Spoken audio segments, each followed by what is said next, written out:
Hello, welcome to Crimson Noir. Important. The Autumn Harvest Festival arrived in the village of Ashcombe with all the reassuring traditions that villagers had enjoyed for generations. Stalls lined the green displaying homemade preserves, fresh bread, knitted scarves, and prize-winning vegetables. Children darted between games while elderly residents gathered near the churchyard to exchange news that was rarely new. The festival was more than a celebration. It was a ritual, a reminder that life in Ashcombe followed familiar patterns. At least, that was what everyone believed. Among the visitors enjoying the afternoon was Miss Marple, who had accepted an invitation from an old acquaintance living nearby. Seated comfortably beneath a striped tent, she observed the festivities with her usual appearance of mild interest. Those who knew her well understood that such appearances were deceptive. Miss Marple was never merely watching. She was noticing. At the center of the festival stood Ashcombe Manor, an imposing stone house overlooking the village green. Its owner, Leonard Harcourt, had opened the grounds for the occasion as he did every year.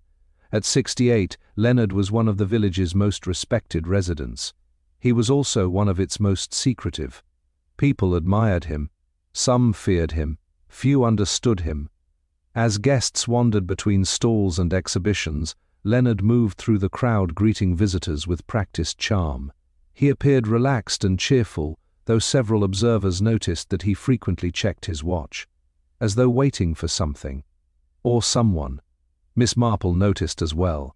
Nearby stood Eleanor Price, the village librarian, who seemed unusually distracted whenever Leonard passed close by. Important. At another stall, retired solicitor Harold Finch watched the manor owner with an expression that suggested old grievances rather than friendship. Interesting. Very interesting. By late afternoon, the festival reached its busiest point. The annual harvest raffle was about to begin, and villagers gathered before a small stage erected near the manor gardens.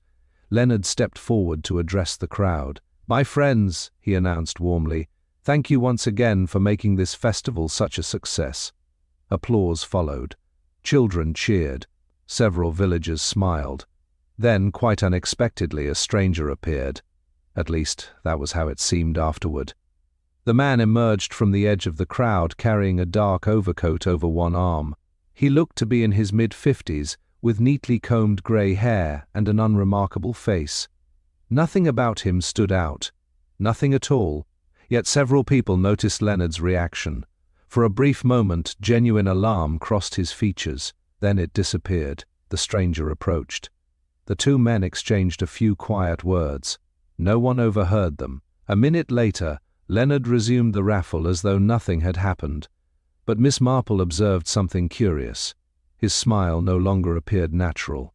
As evening settled over Ashcombe, lanterns illuminated the manor grounds and guests drifted toward a large marquee where dinner would be served.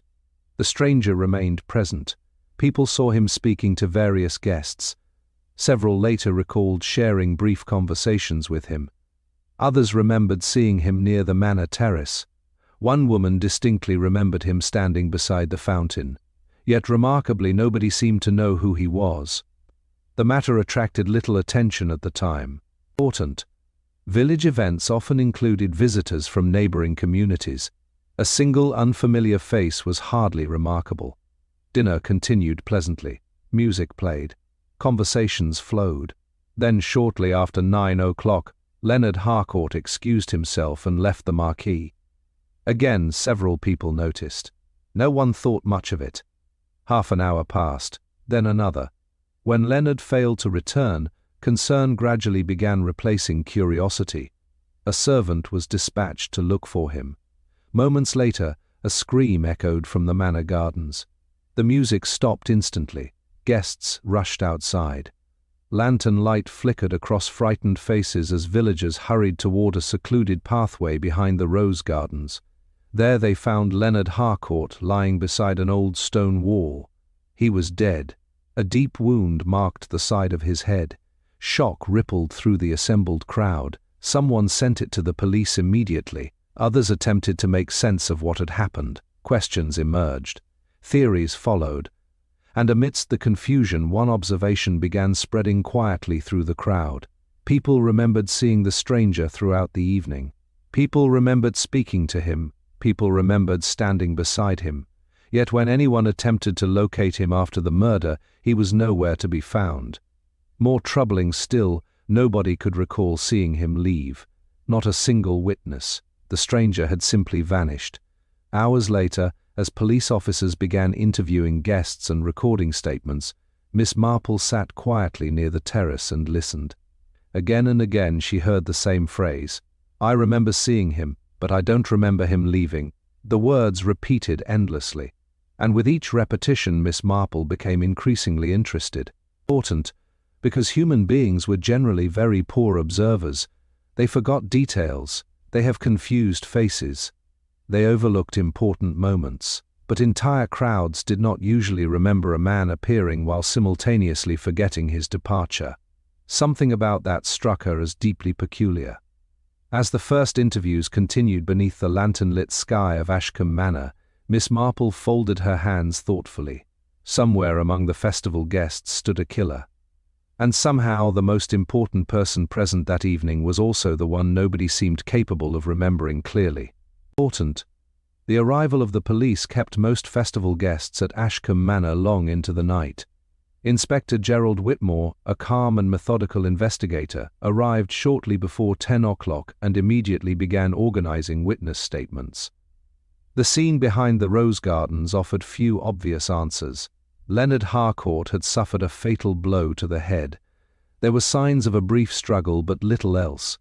No weapon was found nearby, and nothing appeared to have been stolen. The lack of robbery interested Miss Marple immediately. Murder without theft often pointed towards something personal. As villagers gathered in small, nervous groups across the manor grounds, Inspector Whitmore conducted his first round of interviews. One fact emerged almost at once.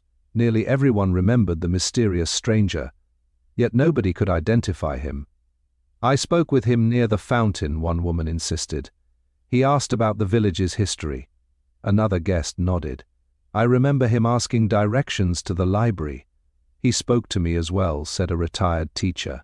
"Perfectly pleasant fellow." The inspector listened carefully. "What was his name?" Silence followed.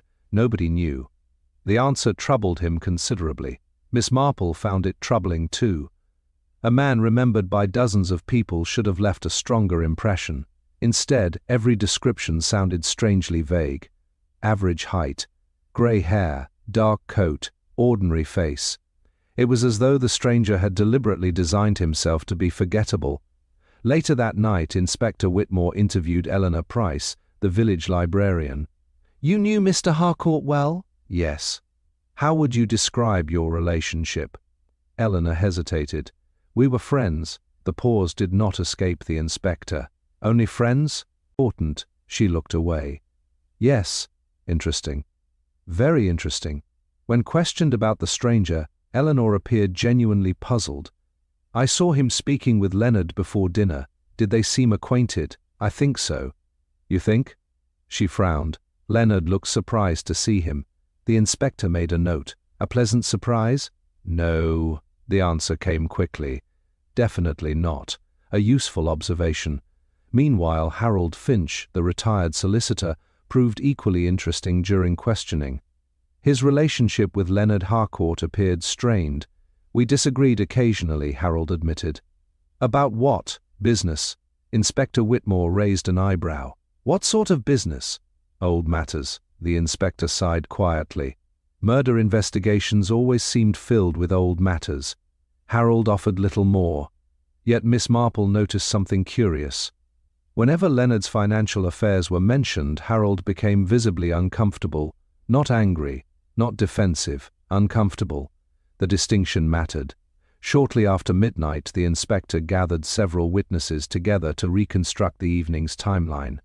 The exercise produced an unexpected complication. The stranger had apparently appeared everywhere. He was seen near the raffle, near the fountain, near the terrace, near the gardens. Yet nobody could place him precisely during the hour surrounding Leonard's death. That should have been impossible. Someone should have remembered. Instead, the stranger seemed to drift through the evening like a shadow. Miss Marple listened thoughtfully. Human memory fascinated her. People often remember unusual things while forgetting obvious ones, and there was something unusually selective about these recollections. Important. As the interviews concluded, she wandered briefly toward the rose garden where Leonard's body had been discovered. The area remained guarded by police. Even so, she could observe several details from a distance. A gravel path led toward the garden. Fresh footprints covered portions of it. Most belonged to guests who had rushed to the scene afterward. One detail, however, attracted her attention. Near a side entrance to the garden stood a discarded festival program. The paper was damp from the evening dew. Ordinarily, it would have meant nothing. Yet Miss Marple noticed a small handwritten note scribbled upon its back. Only 2 words. East Gate. Curious. Very curious indeed. The writing appeared hurried. Perhaps written shortly before the murder. Perhaps earlier. She could not know. Not yet. The following morning brought fresh gossip throughout Ashcombe. Villagers discussed little else. Some believed the stranger was a blackmailer. Others suspected a long-lost relative. A few insisted he must have escaped immediately after committing the crime. Miss Marple listened politely to every theory. Then she quietly asked a different question. Who invited him? The answers proved surprisingly unsatisfactory. Nobody knew. No invitation existed. No guest list included his name. No one recalled his arrival. Only his presence. And as the village speculated endlessly about the stranger who vanished, Miss Marple found herself increasingly interested in a different possibility. What if the most important mystery was not how the stranger disappeared? What if the real question was whether he had ever truly been a stranger at all? Important. The morning after the discovery of the mysterious note brought renewed energy to the investigation. Inspector Whitmore spent several hours reviewing guest records, hoping to identify the unknown visitor who had appeared so prominently during the Harvest Festival. His efforts produced nothing. No registration, no invitation, no connection to any nearby village. It was as though the man had materialized from nowhere. Miss Marple doubted that very much. People rarely appeared from nowhere. They merely seemed to. At Ashcombe Manor, the atmosphere had grown noticeably strained. Servants moved quietly through the halls, while villagers arriving with information or theories were constantly entering and leaving the estate. Among those most affected was Eleanor Price. The librarian appeared increasingly anxious. Several times Miss Marple observed her attempting to speak with Inspector Whitmore, only to change her mind at the last moment. Interesting. Very interesting indeed. Shortly before lunch, the inspector conducted another formal interview, this time with Harold Finch. The retired solicitor sat stiffly in the manor library while Whitmore reviewed his notes. You stated that your disagreements with Mr. Harcourt involved business matters. Yes. What sort of business? Harold sighed. Property disputes. Recent ones? Some. The inspector looked unconvinced. And older matters? Harold hesitated. Very old matters. A familiar phrase. Miss Marple, who was quietly knitting nearby, noticed the hesitation immediately. Inspector Whitmore leaned forward. Did those disputes involve money? Yes. Large sums? Potentially. Interesting. The inspector continued questioning, but Harold revealed little more. Still, something important had emerged. Money, property, important, old disagreements. Such matters frequently survived for decades. After the interview ended, Miss Marple took a walk through the manor gardens. The autumn air felt cool and pleasant, and fallen leaves drifted across the pathways. As she approached a stone bench overlooking the orchard, she encountered Eleanor Price sitting alone. The librarian looked troubled. My dear, Miss Marple said gently, you seem worried. Eleanor managed a faint smile. Does it show that clearly? A little. The younger woman stared toward the trees. There are things about Leonard that people didn't know. Interesting. Miss Marple waited patiently. Eleanor continued. He was respected, generous even. But, the word emerged softly. Eleanor looked down. He could also be ruthless, a revealing observation. Not hatred, not affection. Something more complicated. Did the stranger know him well?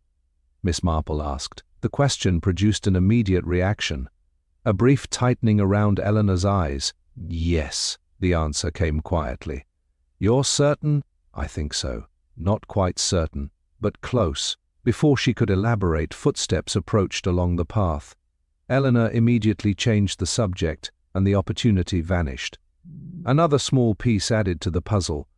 Later that afternoon, Inspector Whitmore received unexpected news. One of the festival photographers had developed several photographs taken during the event. The images were delivered directly to the manor. Everyone gathered eagerly as the inspector examined them. The photographs revealed guests laughing, browsing stalls, and enjoying the celebrations. More importantly, several images captured the mysterious stranger. At first, this seemed like a breakthrough. Then something peculiar emerged. Important. In every photograph, the man appeared partially obscured. In one image, another guest blocked part of his face. In another, he was turning away. In a third, a lantern pole hid much of his features. The pattern felt almost unbelievable. Inspector Whitmore frowned. That's impossible. Miss Marple wasn't so sure. Sometimes impossible things merely indicate incomplete understanding. As the photographs circulated, one image caught her attention. It showed Leonard Harcourt standing near the fountain shortly before dinner. The stranger stood beside him. Both men appeared engaged in serious conversation. Most observers focused on their expressions. Miss Marple noticed something else. Leonard was holding a folded piece of paper.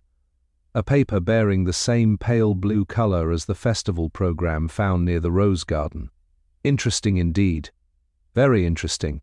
That evening she returned to her room and reviewed the facts carefully. The stranger knew Leonard. Leonard feared him. A note mentioning the East Gate had been discovered.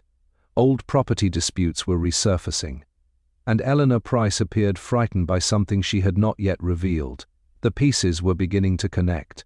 Not completely, not yet, but enough for Miss Marple to sense a pattern emerging beneath the confusion. Someone at Ashcombe Manor was hiding a relationship with the mysterious guest, and until that hidden connection was uncovered, the stranger would remain exactly what the killer needed him to be. A distraction. Important. The fourth day of the investigation began with an unexpected development that shifted attention away from the mysterious stranger and toward Leonard Harcourt's past. Inspector Whitmore had spent much of the previous evening reviewing old legal documents connected to Ashcombe Manor. What he discovered raised several new questions. By mid-morning, he summoned Harold Finch to the library. The retired solicitor arrived looking uneasy. Whitmore wasted little time. Several years ago, a parcel of land adjoining Ashcombe Manor changed ownership. Harold nodded cautiously. Yes, the transfer appears unusual. It was legal. That wasn't my question. The solicitor sighed. It was complicated. Interesting. Very interesting indeed. Miss Marple, seated quietly nearby, continued knitting while listening. Inspector Whitmore opened a folder. The previous owner challenged the transaction for a short time, and then withdrew the complaint. Harold's expression tightened. Yes. Why? A silence followed. Finally Harold answered. Because Leonard persuaded him. The inspector raised an eyebrow. Persuaded? Harold looked away. I wasn't involved personally. A very careful answer, perhaps too careful. After the interview concluded, Miss Marple wandered through the manor grounds deep in thought. The matter of the disputed property interested her, though not for the reason Inspector Whitmore imagined. Property disagreements created resentment. Resentment created motives.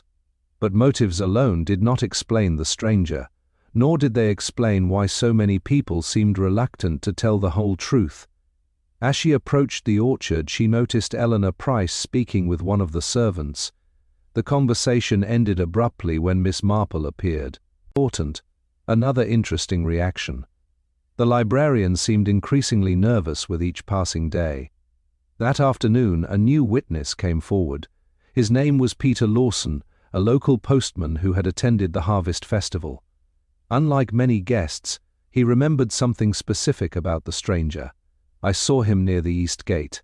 The statement immediately attracted Inspector Whitmore's attention. The East Gate, yes. When?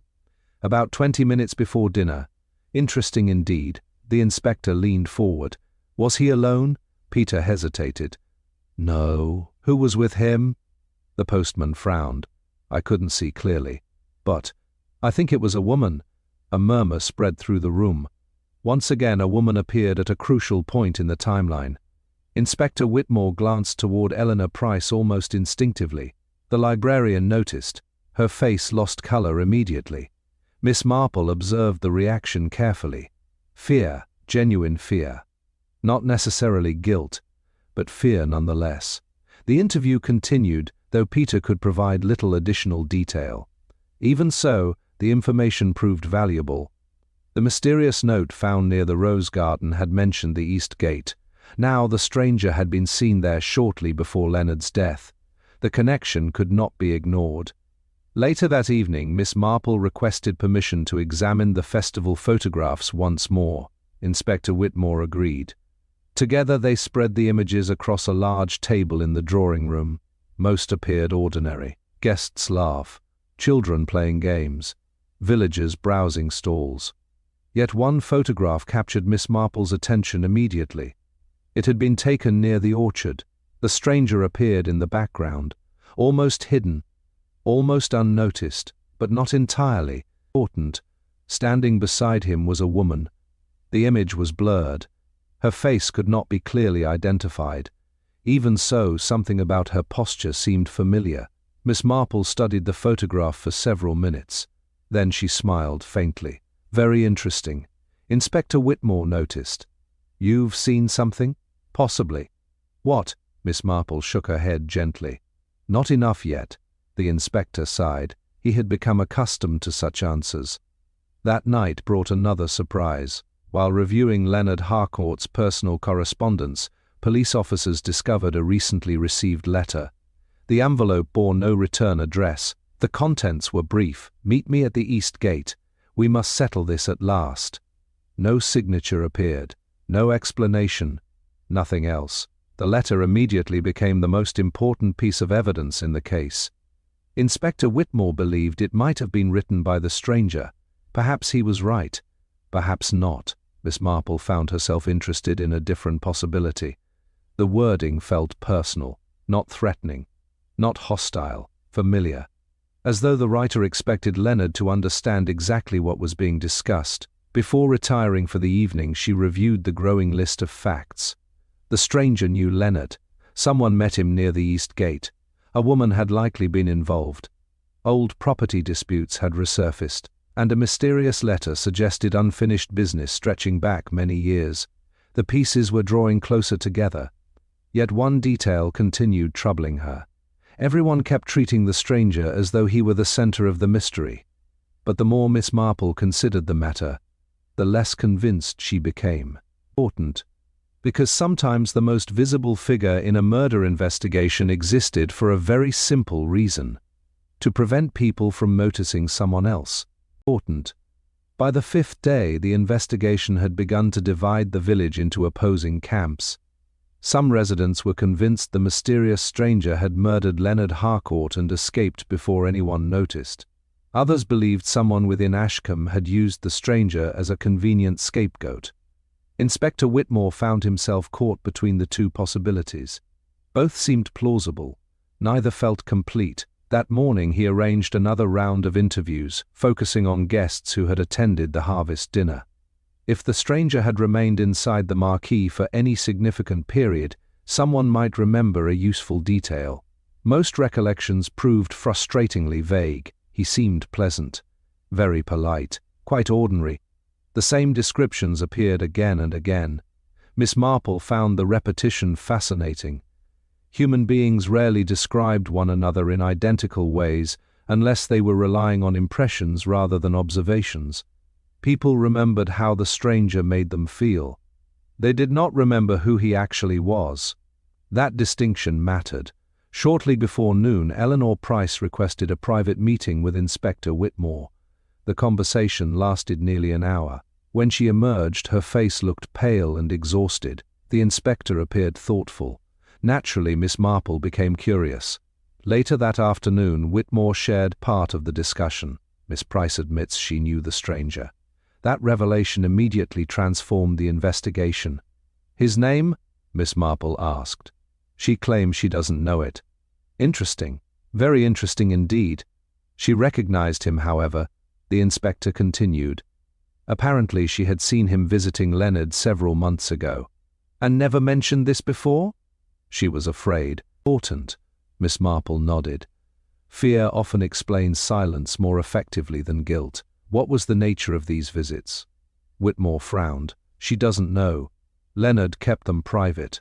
The answer felt unsatisfactory. Not necessarily false, but incomplete. Something remained concealed. That evening another discovery emerged. While searching Leonard's study, officers found a locked drawer hidden within an antique writing desk. Inside were several documents relating to the disputed property transaction from years earlier. More importantly, there was a photograph. The image showed a younger Leonard Harcourt standing beside two other men. One was clearly Harold Finch. The second attracted immediate attention. Even though the photograph was decades old, Inspector Whitmore recognized the face instantly.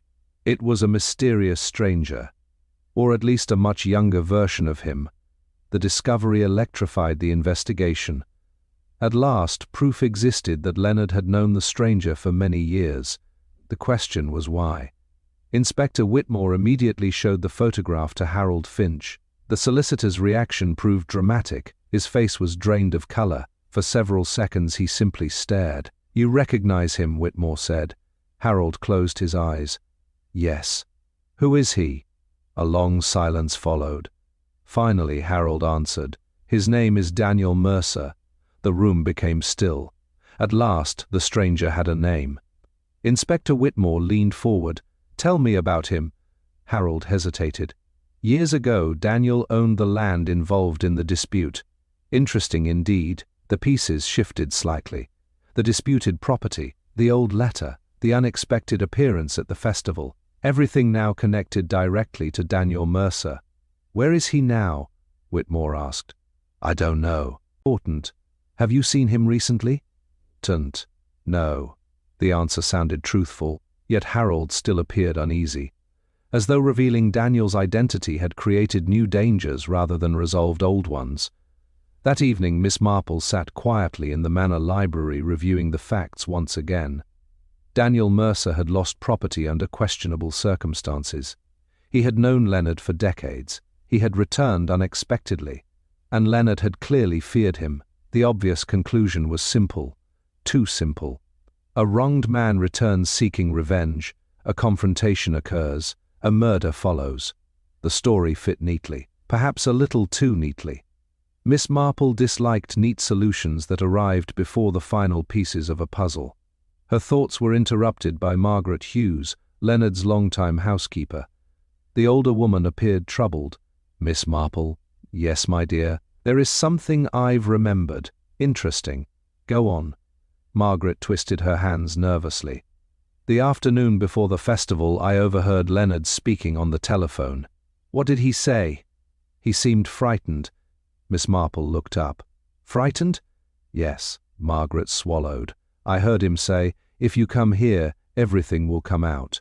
A significant statement." "Was he speaking to Daniel Mercer?" "I don't know." Miss Marple nodded thoughtfully. After the housekeeper departed, she stared at the fire for several minutes. "Everything will come out. Not money. Not property. Something else. Something hidden. Something powerful enough to frighten Leonard Harcourt despite all his influence and confidence. And for the first time since the investigation began, Miss Marple felt certain the murder was not truly about land at all. The property dispute was merely the doorway. Important. The real secret lay somewhere beyond it, waiting to be uncovered. Important. The sixth day of the investigation began with a sense of growing urgency. The identification of Daniel Mercer had answered one important question, yet it had created several more. Where was he now? Why had he returned to Ashcombe? And what secret had Leonard Harcourt feared would be exposed? Inspector Whitmore devoted the morning to locating any trace of Daniel Mercer. Telephone inquiries were made to neighboring counties, former business associates were contacted, and old records were examined. The results proved disappointing. Daniel Mercer seemed to have disappeared years earlier. No recent address could be found. No close relatives remained in the area. It was as though he had stepped out of history and returned only for the harvest festival. Meanwhile, Miss Marple pursued a different line of inquiry entirely. She asked to review the oldest documents relating to the disputed property transaction.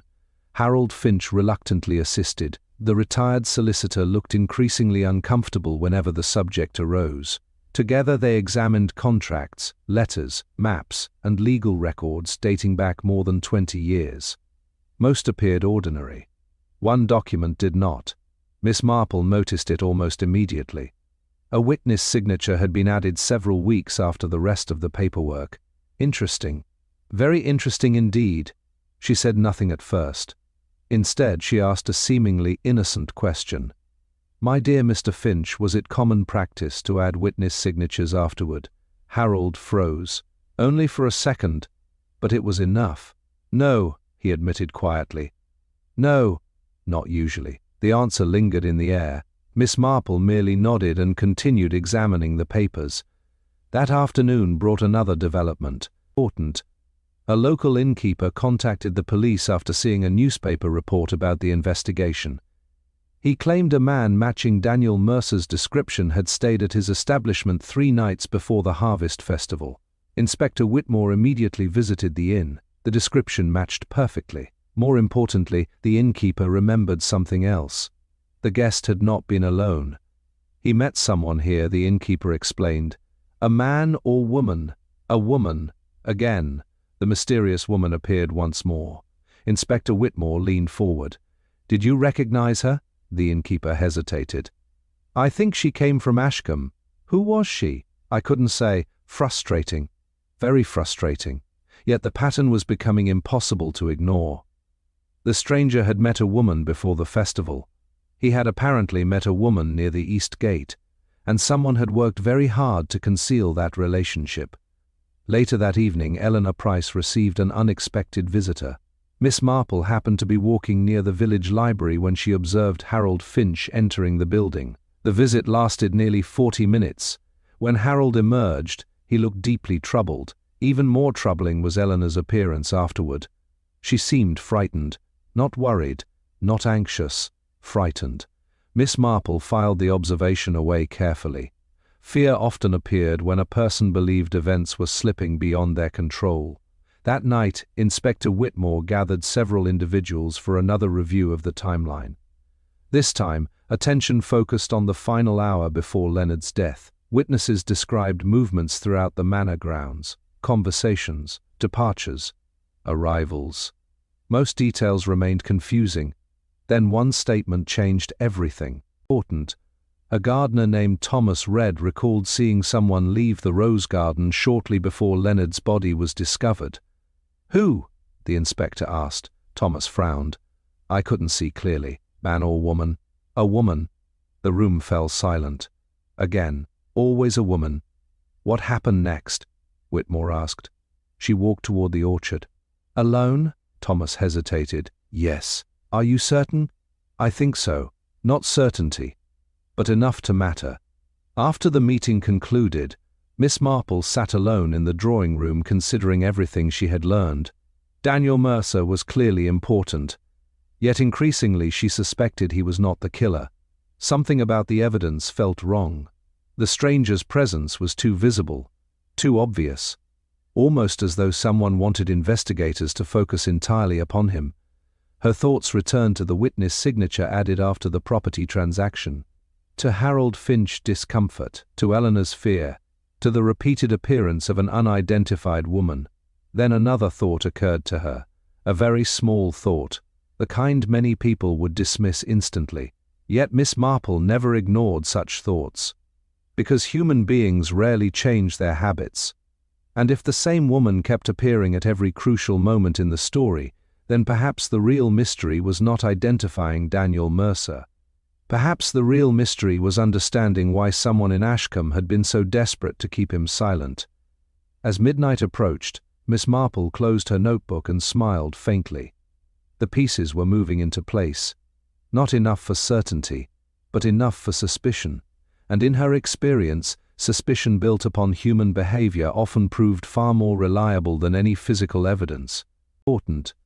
The sixth day of the investigation began with a sense of growing urgency. The identification of Daniel Mercer had answered one important question, yet it had created several more. Where was he now? Why had he returned to Ashcombe? And what secret had Leonard Harcourt feared would be exposed? Inspector Whitmore devoted the morning to locating any trace of Daniel Mercer. Telephone inquiries were made to neighboring counties, former business associates were contacted, and old records were examined. The results proved disappointing. Daniel Mercer seemed to have disappeared years earlier. No recent address could be found. No close relatives remained in the area. It was as though he had stepped out of history and returned only for the harvest festival. Meanwhile, Miss Marple pursued a different line of inquiry entirely. She asked to review the oldest documents relating to the disputed property transaction. Harold Finch reluctantly assisted. The retired solicitor looked increasingly uncomfortable whenever the subject arose.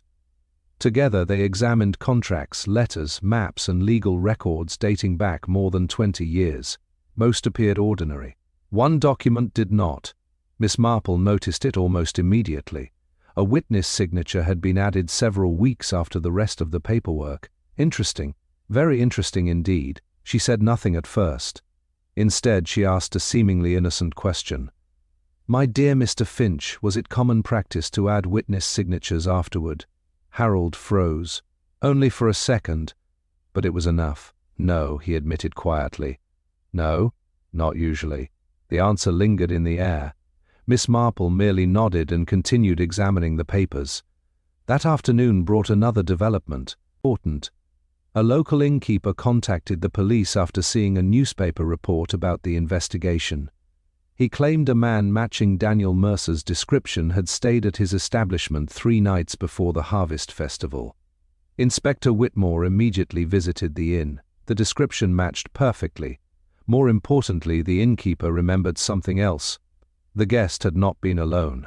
"He met someone here," the innkeeper explained. "A man or woman?" "A woman." Again, the mysterious woman appeared once more. Inspector Whitmore leaned forward. "Did you recognize her?" The innkeeper hesitated. "I think she came from Ashcombe." "Who was she?" "I couldn't say." Frustrating, very frustrating. Yet the pattern was becoming impossible to ignore. The stranger had met a woman before the festival. He had apparently met a woman near the East Gate, and someone had worked very hard to conceal that relationship. Later that evening, Eleanor Price received an unexpected visitor. Miss Marple happened to be walking near the village library when she observed Harold Finch entering the building. The visit lasted nearly 40 minutes. When Harold emerged, he looked deeply troubled. Even more troubling was Eleanor's appearance afterward. She seemed frightened. Not worried, not anxious. Frightened. Miss Marple filed the observation away carefully. Fear often appeared when a person believed events were slipping beyond their control. That night, Inspector Whitmore gathered several individuals for another review of the timeline. This time, attention focused on the final hour before Leonard's death. Witnesses described movements throughout the manor grounds. Conversations, departures, arrivals. Most details remained confusing. Then one statement changed everything. Important. A gardener named Thomas Red recalled seeing someone leave the rose garden shortly before Leonard's body was discovered. "Who?" the inspector asked. Thomas frowned. "I couldn't see clearly." "Man or woman?" "A woman." The room fell silent. Again. "Always a woman. What happened next?" Whitmore asked. "She walked toward the orchard." "Alone?" Thomas hesitated. "Yes." "Are you certain?" "I think so." Not certainty, but enough to matter. After the meeting concluded, Miss Marple sat alone in the drawing room considering everything she had learned. Daniel Mercer was clearly important, yet increasingly she suspected he was not the killer. Something about the evidence felt wrong. The stranger's presence was too visible, too obvious, almost as though someone wanted investigators to focus entirely upon him. Her thoughts returned to the witness signature added after the property transaction, to Harold Finch's discomfort, to Eleanor's fear, to the repeated appearance of an unidentified woman. Then another thought occurred to her. A very small thought, the kind many people would dismiss instantly. Yet Miss Marple never ignored such thoughts. Because human beings rarely change their habits, and if the same woman kept appearing at every crucial moment in the story, then perhaps the real mystery was not identifying Daniel Mercer. Perhaps the real mystery was understanding why someone in Ashcombe had been so desperate to keep him silent. As midnight approached, Miss Marple closed her notebook and smiled faintly. The pieces were moving into place, not enough for certainty, but enough for suspicion. And in her experience, suspicion built upon human behavior often proved far more reliable than any physical evidence. Important, the realization lingered in Miss Marple's mind throughout the following morning. Someone had been protecting another person from the beginning of the investigation, and once she viewed the events through that lens, several puzzling details began to make sense. People lied for many reasons: fear, greed, and shame.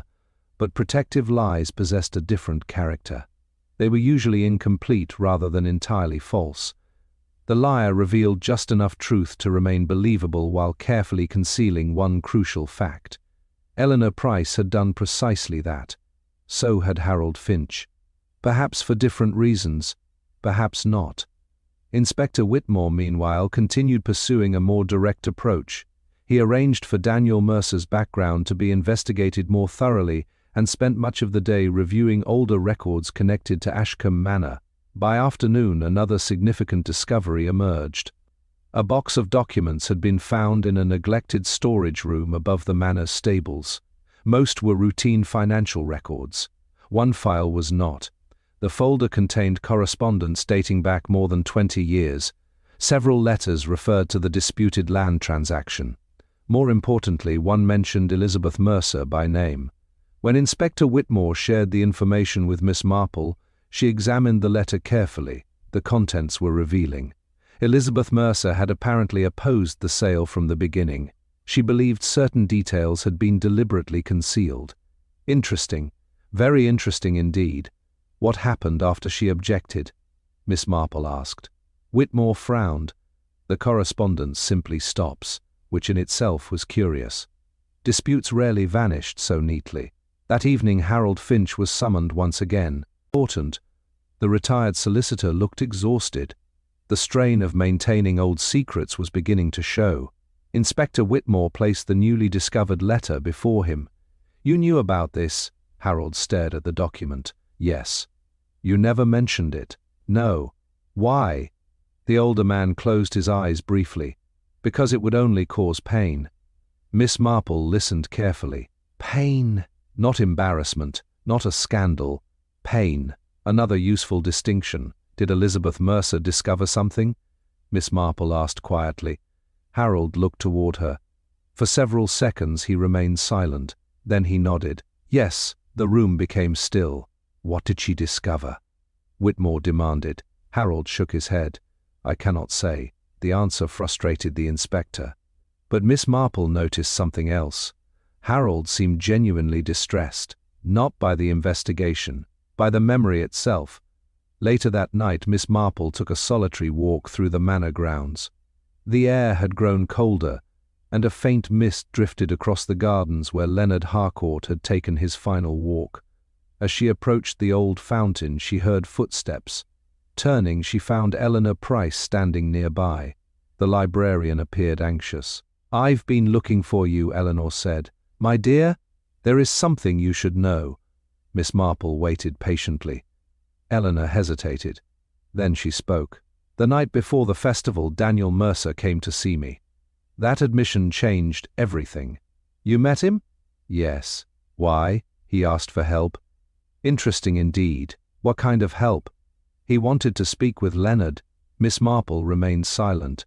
Eleanor continued. "He said he was tired of keeping secrets." The words echoed those found in Daniel's letter. Important. "I told him it was a mistake," Eleanor said quietly. "Why?" "Because I knew what would happen if old truths came back. Fear again. Always fear. Did he tell you what truth he intended to reveal? Eleanor looked down. No. The answer sounded unconvincing. Not entirely false, but incomplete. Miss Marple suspected she knew more than she admitted. Before leaving, Eleanor said something else. Something that lingered in Miss Marple's thoughts long afterward. Daniel wasn't angry. No, he seemed sad. A simple observation, yet perhaps the most important one of all.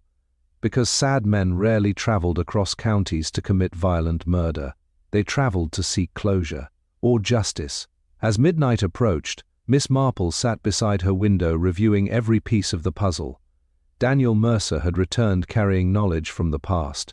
Several people feared that knowledge. Harold Finch protected it. Eleanor feared its consequences. And Leonard Harcourt had desperately wanted it buried. The murder itself now seemed almost secondary. The real mystery lay hidden in events that occurred more than 20 years earlier. And for the first time since the investigation began, Miss Marple felt she was approaching the truth. Not the truth about how Leonard Harcourt died. The truth about why someone had been willing to kill him. Important. The 9th day of the investigation began with an unusual sense of clarity for Miss Marple. For several mornings she had awakened with fragments of ideas that refused to fit together. Now, at last, the pieces were beginning to align. The murder of Leonard Harcourt was no longer the center of the mystery. It was the consequence. The true mystery lay decades in the past. Inspector Whitmore, however, remained focused on obtaining direct evidence. Shortly after breakfast, he received confirmation that Daniel Mercer had indeed traveled to Ashcombe before the harvest festival. Records from the village inn supported the testimony already gathered. What remained unclear was what had happened after his arrival. The inspector arranged another meeting with Eleanor Price. This time he was far more direct. "You met Daniel Mercer the night before the festival." "Yes." "You admitted as much." Eleanor nodded. "What exactly did he tell you?" The librarian hesitated. Then, perhaps sensing that concealment had become pointless, she answered. "He said Leonard had lied for years." "About what?" A long silence followed. Finally Eleanor whispered, "About my father." The room became very still. Inspector Whitmore exchanged a glance with Miss Marple. "Interesting indeed." "Very interesting." "Explain," the inspector said. Eleanor clasped her hands tightly. "When I was young, my father worked for Ashcombe Manor." "Yes?" "He and Daniel Mercer were close friends." Another piece fell into place. "Then what happened?" Eleanor's voice trembled. "A scandal." The word hung heavily in the room. "My father was blamed for irregularities involving the disputed property." Inspector Whitmore frowned. "Blamed?" "Yes." "He was responsible." Eleanor looked down. "No." There it was. At last. Important. Not the full truth, but a doorway leading toward it. After the interview ended, Miss Marple requested a private conversation with Harold Finch. The solicitor appeared weary, almost relieved, as though years of silence had become too heavy to carry.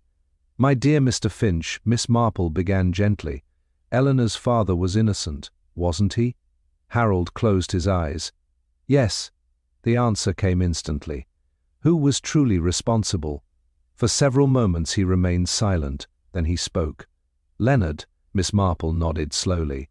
She had expected as much. Years ago, Leonard Harcourt had manipulated the property transaction and shifted responsibility onto another man when questions arose. An innocent man had paid the price. Daniel Mercer had known the truth. So had Harold Finch, perhaps others as well, yet nobody had spoken. Not publicly, not until now. That evening Miss Marple reviewed the entire chain of events. Leonard had profited. Eleanor's father had suffered disgrace. Daniel Mercer had remained silent for years. Then, for some reason, he decided to return, to expose the truth, to settle matters at last. The pattern was becoming unmistakable. Yet one final question remained. Who had actually killed Leonard Harcourt? The answer arrived unexpectedly. Just before sunset, Margaret Wells, one of the manor's longest-serving servants, approached Miss Marple privately. "I remembered something." Miss Marple smiled gently. "Go on." "The night of the festival." "Yes?" I saw someone leaving Leonard's study. Interesting. Who? Margaret hesitated. Then she answered. Harold Finch. A significant revelation. Very significant. Are you certain? Yes. Before the murder, about an hour before. Miss Marple thanked her and spent the next hour walking alone through the gardens. Important. The information changed everything. Not because it proved guilt, because it revealed opportunity. Harold had known the truth for decades. He had protected it, concealed it, lived alongside it. But had he killed for it? Miss Marple considered the possibility carefully. No. Something felt wrong. Harold was hiding something. Yet she did not believe he was the murderer. The distinction mattered enormously. As darkness settled across Ashcombe Manor, she finally saw the last missing piece. Not evidence, not a confession, a pattern of behavior. One person had consistently feared exposure. One person had repeatedly minimized their connection to Daniel Mercer. One person had offered truths only when absolutely necessary. And most importantly, one person had far more to lose than anyone realized. Miss Marple returned to the manor with quiet determination. The puzzle was complete. At last she understood the old scandal. She understood Daniel Mercer's return. She understood Leonard Harcourt's fear.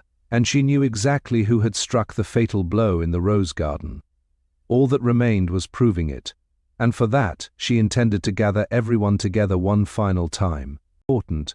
The following evening, at Miss Marple's request, the principal figures in the investigation gathered in the drawing room of Ashcombe Manor. The atmosphere was tense. Days of speculation, suspicion, and half-revealed secrets had left everyone exhausted. Inspector Whitmore stood beside the fireplace. Harold Finch sat quietly near the window. Eleanor Price appeared pale but composed. Several villagers who had played important roles in the investigation occupied seats around the room. Outside, rain tapped softly against the glass. Inside, everyone waited. Miss Marple rose slowly from her chair. "I believe," she began gently, "that we have spent too much time thinking about the wrong crime." The statement immediately drew attention. Inspector Whitmore frowned. "The wrong crime?" "Yes." Miss Marple folded her hands. Leonard Harcourt's murder was certainly tragic, but it was not where this story began. A silence settled over the room. It began more than 20 years ago. No one interrupted. During the disputed property transaction involving Daniel Mercer, Harold lowered his eyes. Eleanor stared at the floor. Miss Marple continued. Leonard Harcourt manipulated the transaction for his own benefit. When questions arose, responsibility was shifted onto an innocent man. She looked toward Eleanor. "Your father." The librarian nodded slowly. Tears glistened in her eyes. Yes, the truth was finally spoken aloud. "For years," Miss Marple continued, "the village accepted a false story. Daniel Mercer knew the truth. Harold Finch knew the truth. Others suspected parts of it, yet nobody challenged Leonard publicly." Inspector Whitmore nodded. "That explains the old secret, but not the murder." "Quite right." Miss Marple smiled faintly. "Important. Daniel Mercer returned because he could no longer remain silent." She picked up the letter that had been discovered among Leonard's papers. He wanted the truth revealed. "Not revenge?" Whitmore asked. "No." Miss Marple shook her head. "Everything we learned about Daniel suggests sadness rather than hatred. He came to settle unfinished business." Several people nodded thoughtfully. The evidence supported that conclusion. Unfortunately, Miss Marple continued, his return created panic. She turned slowly toward Eleanor Price. The room became very still. Eleanor's face lost color.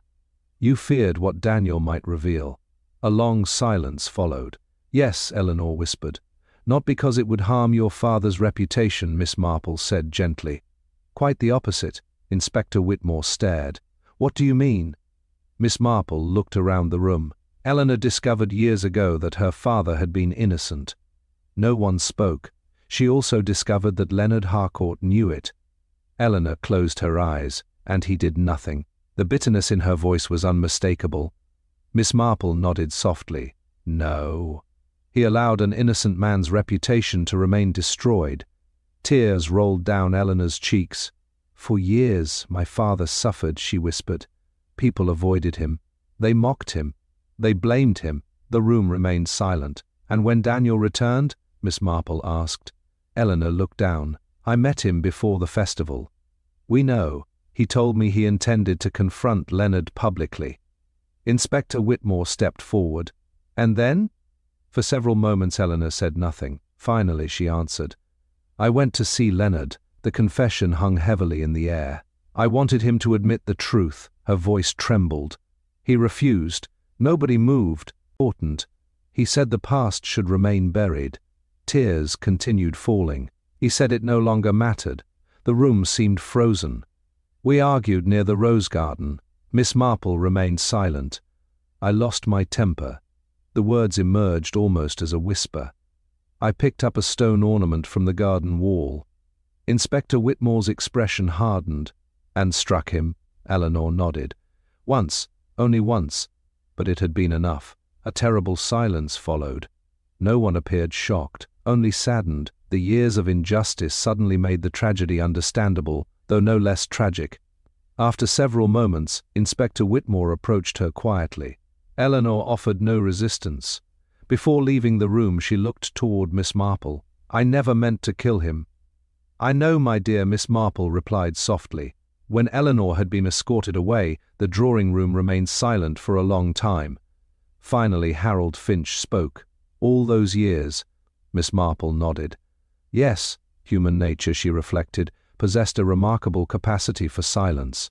People concealed truths to avoid conflict, protect reputations, preserve comfort, or escape painful consequences. But buried truths rarely remained buried forever. Eventually they demanded a price. Leonard Harcourt had spent decades avoiding the consequences of his actions. In the end, those consequences had found him. Outside, rain continued falling across the quiet village. The mystery was solved. Yet as Miss Marple gazed into the fire, she thought once again of how often tragedy began not with violence, but with small acts of dishonesty left uncorrected for far too long.